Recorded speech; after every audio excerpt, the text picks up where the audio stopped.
ओम शांति। 29 जनवरी 2025 के मुरली के महावाक्य हैं।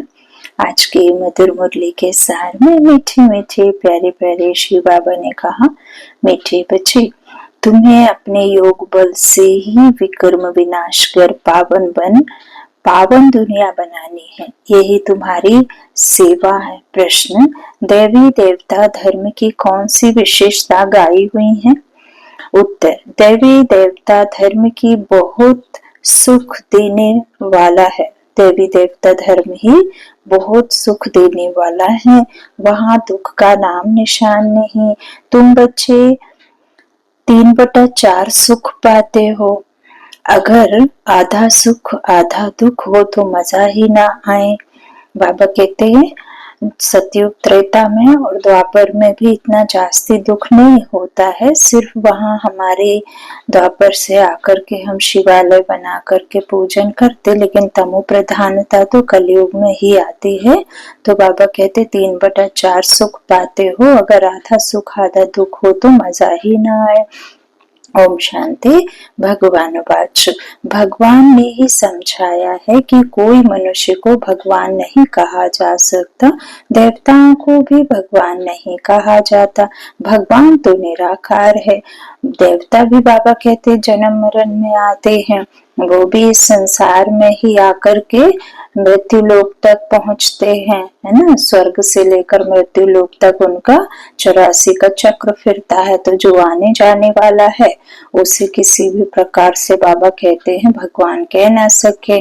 और जो मैं हूँ, मैं एक ही बार आकर के तुम बच्चों को जो ज्ञान है उस ज्ञान से ज्ञान देकर फिर तुम्हें सुख का रास्ता दिखाता हूँ। तो मैं सुख सागर हूँ, ज्ञान सागर हूँ ना।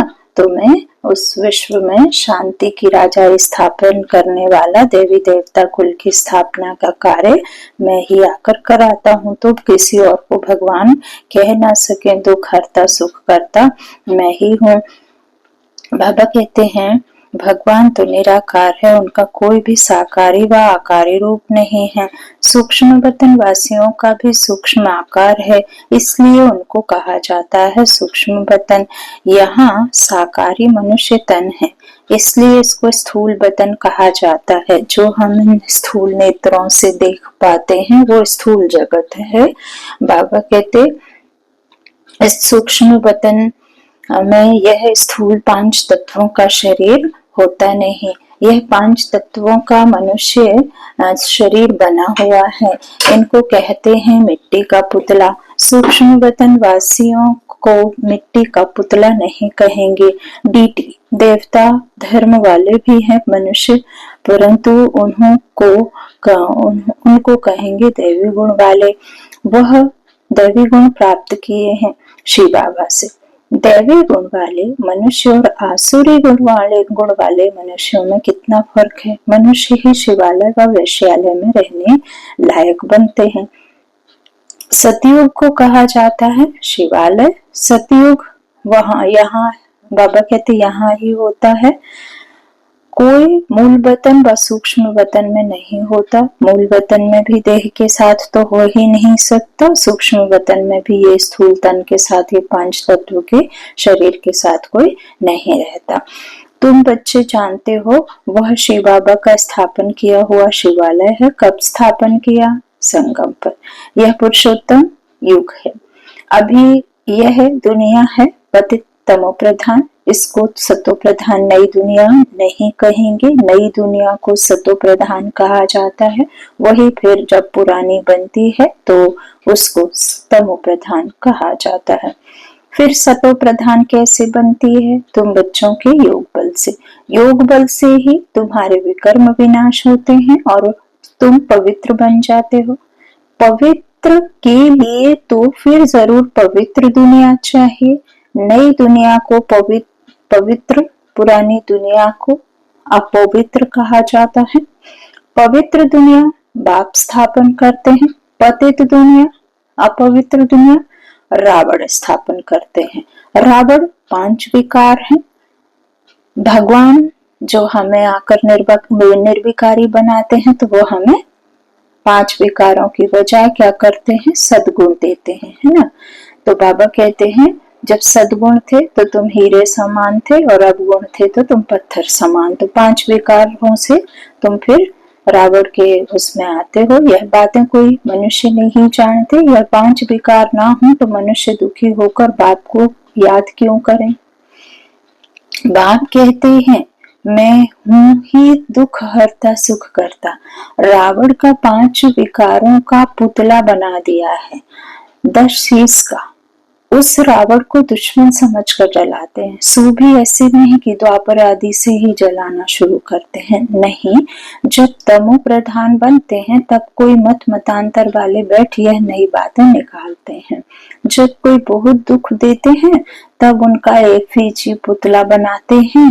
तो यहाँ भी मनुष्यों को जब बहुत दुख मिलता है तब यह रावण का बुत बनाकर जलाते हैं। तुम बच्चों को 3/4 सुख रहता है, अगर आधा दुख हो तो वह मजा ही क्या रहा। बाप कहते हैं तुम्हारा यह देवी देवता धर्म बहुत सुख देने वाला है। सृष्टि तो अनादि बनी हुई है, यह कभी विनाश नहीं होती। प्रकृति मिथ्या नहीं है। प्रकृति को मिथ्या कह दिया, लेकिन प्रकृति सिर्फ अपना स्वरूप परिवर्तनशील है ना, हर वस्तु हर चीज। तो प्रकृति भी अपना स्वरूप बदलती है, नए से पुराना पुराना से नया होती, लेकिन वो अनादि है, उसका किसी भी प्रकार से खंडित नहीं होती, अखंड है। तो यह कोई पूछ नहीं सकता कि सृष्टि क्यों बनी, फिर कब पूरी हुई। यह चक्र फिरता ही रहता है। शास्त्रों में कल्प की आयु लाखों वर्ष लगा दी है। सिर्फ बाबा कहते हैं इस पृथ्वी पर जी जो सृष्टि है ना, इस सृष्टि पर मनुष्यों की आवाजाही लगी रहती है, आना और जाना। सबसे पहले सतयुग में कमती होते, फिर त्रेता में और थोड़े जास्ती, फिर और जास्ती, ऐसे करके कलयुग के अंत तक पूरा हो जाता है। जितने भी मनुष्य आत्माएं होती हैं ऊपर से आकर के अपना देह लेकर के सृष्टि पर चक्र, सृष्टि पर ड्रामा जब पूरा कर लेती हैं अपना अपना, तो फिर वापस जाना होता है। तो ये चक्र यूं फिरता रहता है, लेकिन ये सृष्टि ऐसा नहीं है कि सृष्टि भी किसी तरह से खत्म और चालू हो रहेगी, नहीं। तो बाबा कहते हैं इस तरह से ये कोई पूछे तो कब पूरी हुई क्या, नहीं, यह चक्र फिरता ही रहता है। शास्त्रों में कल्प की आयु लाखों वर्ष लगा दी है। जरूर संगम युग भी होगा जबकि सृष्टि बदलेगी। अभी जैसे तुम फील करते हो ऐसे और कोई समझते नहीं, इतना तो नहीं समझते। बचपन में राधे कृष्ण नाम है, फिर स्वयंवर होता है, हाँ, इतना भी नहीं समझते। दोनों अलग अलग राजधानी के हैं। कृष्ण अलग गांव का है, हाँ, और अलग राजधानी का, और राधे अलग राजधानी की। तो बाबा कहते ये भी नहीं समझते। तो बाबा कहते दोनों अलग अलग गांव, अलग अलग राजधानी के हैं, फिर उनका स्वयंवर होता है, तो फिर वही लक्ष्मी नारायण बनते हैं। यह सब बातें बाप समझाते हैं। बाप ही नॉलेजफुल हैं, ऐसे नहीं कि वह जाने जाननहार है। अब तुम बच्चे समझते हो, बाप तो आकर नॉलेज देते हैं। नॉलेज पाठशाला में मिलती है। पाठशाला में एम ऑब्जेक्ट तो जरूर होनी चाहिए। पढ़ाई से पहले ये पता होता है कि हम किस वास्ते, किस कारण से इस पढ़ाई को पढ़ रहे हैं। अभी तुम पढ़ रहे हो, छिछी दुनिया में राज्य नहीं कर सकते, राज्य करेंगे गुलगुल दुनिया में। बाबा कहते हैं यहाँ सिर्फ आप पढ़ रहे हो, आपकी प्रारब्ध प्राप्ति जो इससे कमाई होगी वो आपको नई दुनिया में होगी। राजयोग कोई सतयुग में थोड़े ही सिखाएंगे, संगम युग पर ही बाप राजयोग सिखाते हैं। यह बेहद की बात है। बाप कब आते हैं किसको भी पता नहीं। घोर अंधियारे में है। ज्ञान सूर्य नाम से जापान में वो लोग अपने को सूर्यवंशी कहलाते हैं। वास्तव में सूर्यवंशी तो देवताएं ठहरे। सूर्यवंशियों का राज्य सतयुग में था, गाया भी जाता है। ज्ञान सूर्य प्रकटा तो भक्ति मार्ग का अंधियारा विनाश। नई दुनिया सो पुरानी, पुरानी दुनिया सो फिर नई होती है। जैसे ज्ञान सूर्य भगवान प्रकट होते हैं तो भक्ति मार्ग से सब बच्चों को निकालते हैं, और फिर बाबा कहते हैं कि मैं आकर के ब्राह्मण रच कर फिर देवी देवता बनाता हूँ, ज्ञान देता हूँ। लेकिन भक्ति मार्ग से तो अंधियारा विनाश होता है ना, तो मोह प्रधानता आते जाती है। तो बाबा कहते हैं यह बेहद का बड़ा घर है, कितना बड़ा मांडवा है, सूर्य चांद सितारे कितना काम देते हैं, रात्रि को बहुत काम चलता है। ऐसे भी कई राजा लोग हैं जो दिन को सो जाते हैं, रात को अपनी सभा आदि लगाते हैं, खरीदारी करते हैं। यह अभी तक भी कहाँ कहाँ चलता है। मिल शादी भी रात को चलती हैं। यह है हद के दिन रात, वह है बेहद की बात।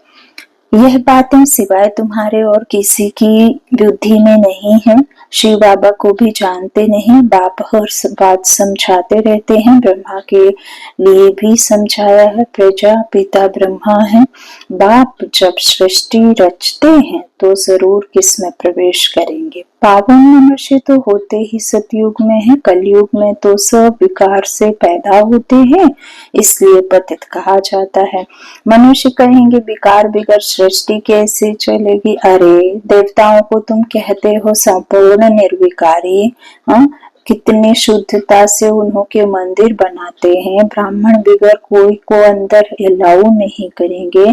वास्तव में देवताओं को विकारी कोई टच कर नहीं सकता, परंतु आजकल तो पैसे से ही सब कुछ होता है। कोई घर में मंदिर आदि रखते हैं तो भी ब्राह्मण को ही बुलाते हैं।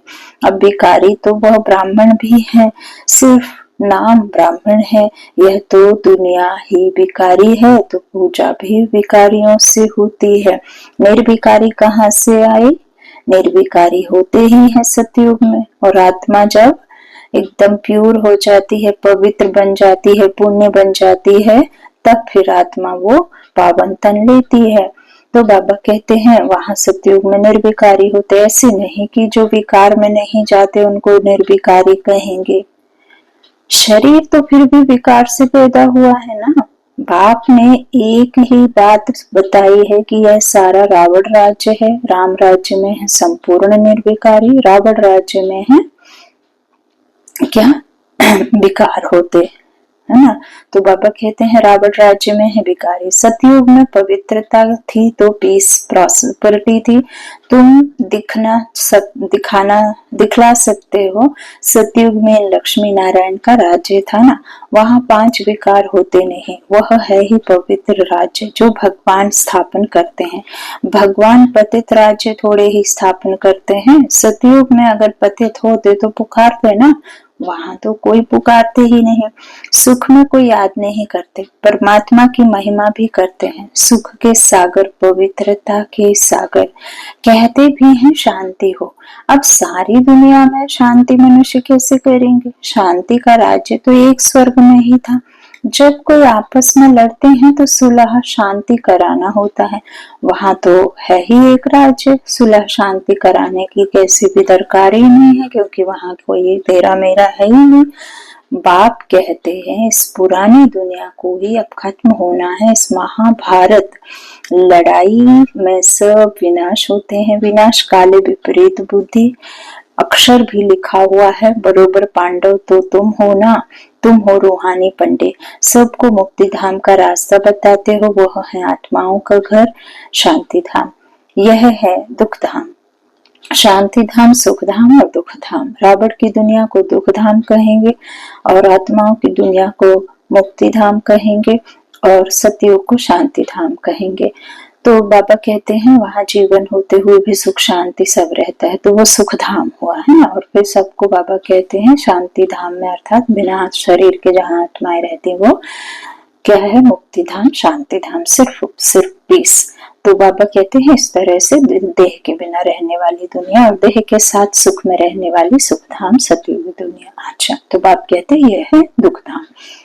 अब बाप कहते हैं इस दुख धाम को देखते हुए भी भूल जाओ, बस अभी तो हमको शांति धाम में जाना है।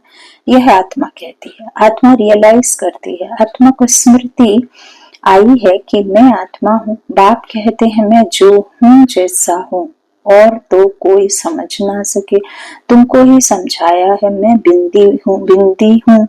तुम्हें यह घड़ी घड़ी बुद्धि में रहना चाहिए कि हमने 84 का चक्र कैसे लगाया है।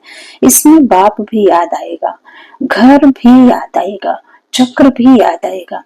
इस वर्ल्ड की हिस्ट्री ज्योग्राफी को तुम ही जानते हो, कितने खंड हैं? कितनी लड़ाई आदि लगी। सतयुग में लड़ाई आदि की बात ही नहीं, कहाँ राम राज्य कहाँ रावण राज्य। बाप कहते हैं अभी तुम जैसे कि ईश्वरीय राज्य में हो, क्योंकि ईश्वर यहाँ आया है राज्य स्थापन करने। ईश्वर खुद तो राज्य करते नहीं, खुद राजाई लेते नहीं, निष्काम सेवा करते हैं। ऊंचते ऊंच भगवान है सब आत्माओं का बाप। बाबा कहते हैं एकदम सुखी खुशी का पारा चढ़ना चाहिए। अति इंद्रिय सुख तुम्हारी अंतिम अवस्था का गाया हुआ है। जब इम्तिहान के दिन नजदीक आते हैं उस समय सब साक्षात्कार होते हैं। अति इंद्रिय सुख भी बच्चों को नंबरवार है। कोई तो बाप की याद में बड़ी खुशी में रहते हैं। तुम बच्चों को सारा दिन यही फीलिंग रही कि ओहो बाबा आपने हमें क्या से क्या बना दिया, आपसे कितना ना हमें दुख सुख मिलता है, इस दुनिया में हम कितने दुखी थे। बाप को याद करते प्रेम के आंसू आ जाते। कमाल है, आप आकर के हमको दुख से छुड़ाते हो, विषय सागर से क्षीर सागर में ले चलते हो। सारा दिन यही फीलिंग रहनी चाहिए। बाप जिस समय तुमको याद दिलाते हैं तो तुम कितने गद्दू होते हो। शिव बाबा हमको राजयोग सिखला रहे हैं, बरोबर शिवरात्रि भी मनाई जाती है, परंतु मनुष्यों ने शिव बाबा के बदले श्री कृष्ण का नाम गीता में दे दिया है। तो यह बड़े से बड़ी एक अजब भूल है। नंबर 1 गीता में भी भूल करती है। ड्रामा ही ऐसा बना हुआ है। बाप आकर यह भूल बताते हैं कि पतित पावन मैं हूँ। वाह श्री कृष्ण, तुमको मैंने राजयोग सिखाए, मनुष्य से देवता बनाया। गायन भी है ना, गायन भी मेरा है ना। अकाल मूर्ता जौनी श्री कृष्ण की यह महिमा थोड़े ही कर सकते, वह तो पुनर्जन्म में आने वाला है ना। तुम बच्चों में भी नंबरवार हैं, जिनकी बुद्धि में यह सब बातें रहती हैं। ज्ञान के साथ चलन भी अच्छी चाहिए, माया भी कोई कम नहीं। जो पहले आएंगे वह जरूर इतनी ताकत वाले होंगे। पाठधारी भिन्न भिन्न होते हैं ना। हीरो हीरोइन का पाठ भारतवासियों को ही मिला हुआ है। तुम सबको रावण राज्य से छुड़ाते हो। श्रीमत पर तुमको कितना बल मिलता है। माया भी बड़ी दुस्तर है, चलते चलते धोखा दे देती है। बाबा प्यार का सागर है, तो तुम बच्चों को भी बाप समान प्यार का सागर बनना है। कभी कड़वा नहीं बोलो। किसको दुख देंगे तो दुखी होकर मरेंगे। यह आदतें सब मिटानी चाहिए। गंदी आदत है विषय सागर में गोते खाना। बाप भी कहते हैं काम महाशत्रु है। कितनी बच्चियां मार खाती हैं। कोई तो बच्चे को कह देंगे भल पवित्र बनो। अरे पहले खुद तो पवित्र बनो। बच्ची दे दी खर्चे आदि के बोझ से और ही छूटा, क्योंकि समझते हैं पता नहीं इनकी तकदीर में क्या है। घर भी कोई सुखी मिले या ना मिले। आजकल खर्चा भी बहुत लगता है। गरीब लोग तो झट दे देते हैं, कोई को फिर मोह रहता है। आगे एक भीलनी आती थी, उनको ज्ञान में आने नहीं दिया क्योंकि जादू का डर था। भगवान को जादूगर भी कहते हैं, रहमदिल भी भगवान को ही कहेंगे, श्री कृष्ण को थोड़े ही कहेंगे। रहमदिल वह है जो बेरहमी से छुड़ाए। बेरहमी है रावण। पहले है ज्ञान भक्ति फिर वैराग्य। ऐसे नहीं कि भक्ति ज्ञान फिर वैराग्य कहेंगे, है ना। नहीं, बाबा कहते पहले ज्ञान भक्ति फिर वैराग्य।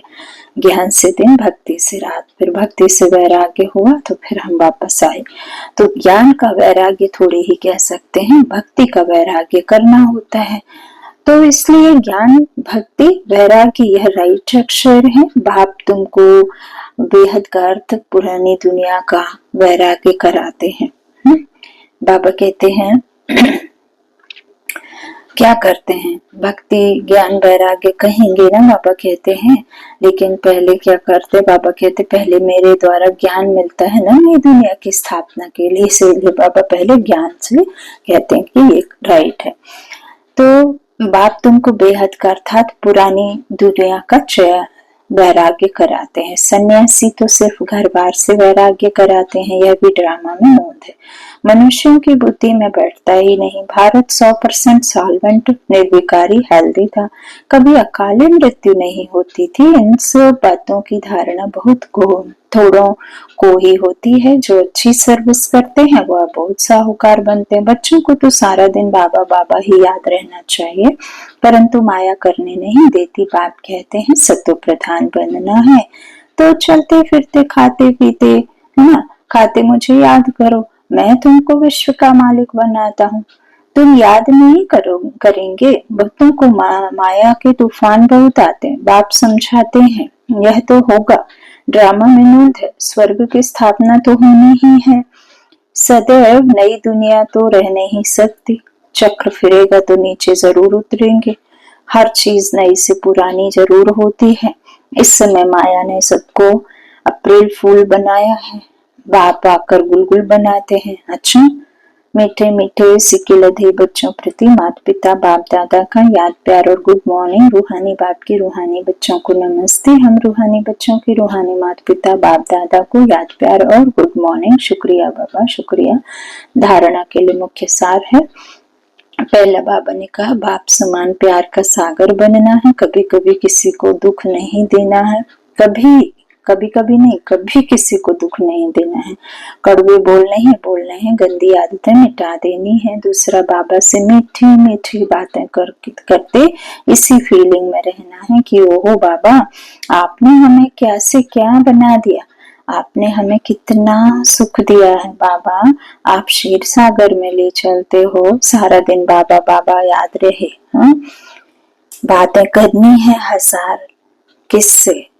बाबा से, दुनिया वालों से नहीं। बहुत बातें करनी है लेकिन सिर्फ और सिर्फ बाबा से, हजारों से नहीं, हजार बातें बाबा से। वरदान दिया बाबा ने सर्व संबंध और सर्व गुणों की अनुभूति में संपन्न बनने वाले संपूर्ण मूर्त भव संगम युग पर विशेष सर्व प्राप्तियों में स्वयं को संपन्न बनाना है। इसलिए सर्व खजाने, सर्व संबंध, सर्व गुण और कर्तव्य को सामने रख चेक करो कि सर्व बातों में अनुभवी बने हैं। यदि किसी भी बात के अनुभव की कमी है तो उसमें स्वयं को संपन्न बनाओ। एक भी संबंध व गुण की कमी है तो संपूर्ण स्टेज व संपूर्ण मूर्त नहीं कहला सकते। इसलिए बाप के गुणों व अपने आदि स्वरूप के गुणों का अनुभव करो, तब संपूर्ण मूर्त बनेंगे। स्लोगन है जोश में आना भी मन का रोना है। अब रोने का फाइल खत्म करो, अपनी शक्तिशाली मनसा द्वारा प्रकाश देने की सेवा करो। मनसा सेवा करने के लिए सर्व शक्तियों को अपने जीवन का अंग बना लो। ऐसे बाप समान परफेक्ट बनो जो अंदर कोई डिफेक्ट ना हो। तब श्रेष्ठ संकल्पों की एकाग्रता द्वारा अर्थात मनसा द्वारा स्वतः प्रकाश फैलेगी। अच्छा, ओम शांति।